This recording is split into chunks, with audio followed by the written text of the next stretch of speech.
अज का यह इकट्ठ, अज की यह बैठक, अज का प्रोग्राम इंतहाई काबिल एहतराम फ़ख्रे पंजाब जनाबे पहलवान असगर अली रहमानी जी उन्हां दी किताब उहदी मुख विखाली वास्ते किया गया, जिहदे विच उन्होंने हर पहलू ते लिखिया है वो अल्लाह दी ज़ात,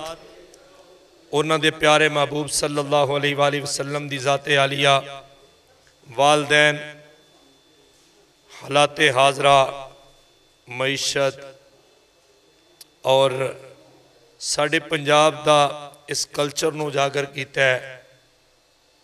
मां बोली ते भरपूर तरीके दे नाल उन्हां नूं अबूर हासिल है। मैं ये गल दस दवां कि मेरे उस्तादे मोहतरम ने अज इस मुकाम ते हाँ ते असी हमेशा जदों भी मैचां ते जाईदा, जदों भी अपने कल्चर वसेब सकाफत नाल जुड़ी खेड कबड्डी ते अनाउंसमेंट वास्ते जाईदा ते हमेशा सानू उत्थों इनामात हुंदे ने। पहलवान असगर अली रहमानी जी एक ऐसी शख्सियत ने जिन्होंने हमेशा लखां रुपये कोलों लाए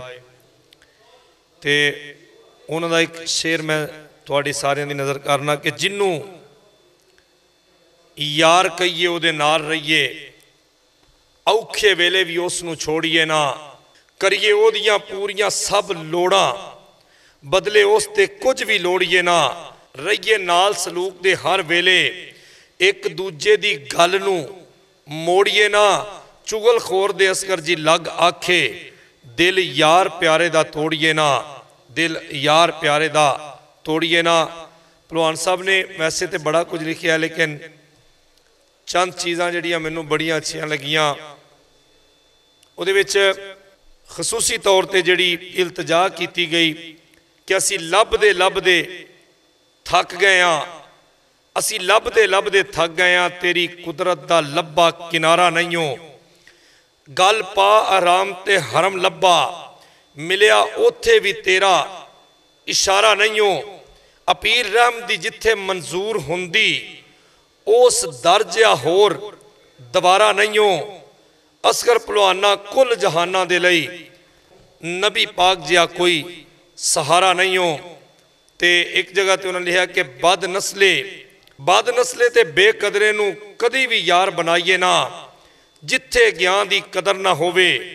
सदे भी कोई जाइए ना, ते मोहरा आखर मोहरा हुंदा, अखीं वेख के खाइए ना,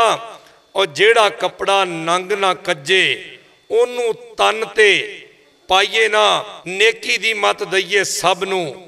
पुठे सबक पढ़ाइए ना, पुठे सबक पढ़ाइए ना। सो मैं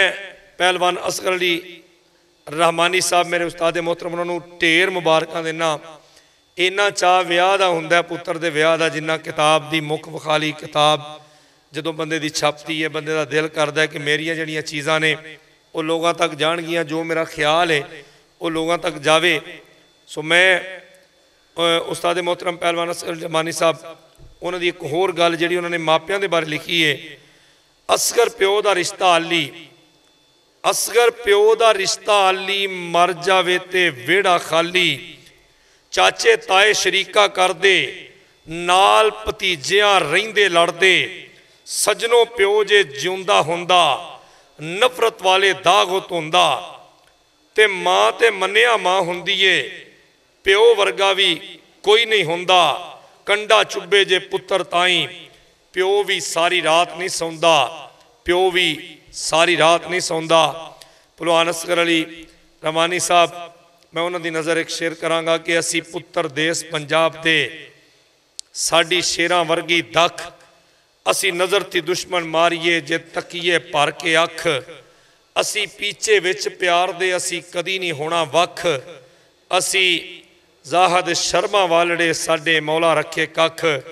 साडे मौला रखे कख। सो मैं तमाम आए हुए जिन्ने भी साडे मोअज़्ज़ज़ मेहमान ने, खवातीन और साडे दोस्त जिहड़े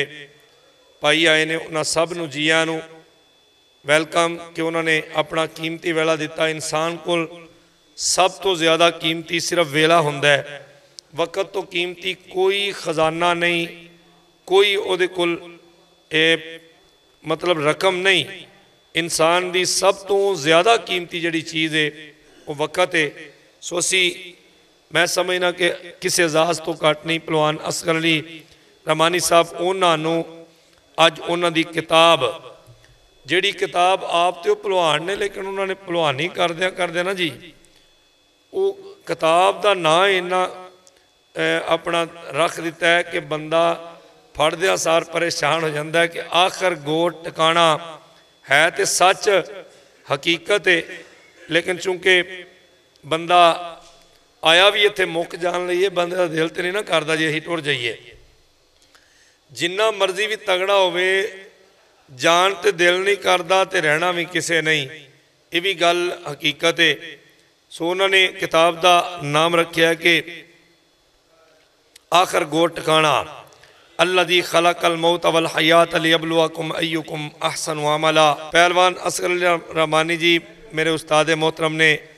मेरे आस्ते एजाज़ की गल है कि मैं अज इन्हां दे सामने मैं भी गलबात कर रहा।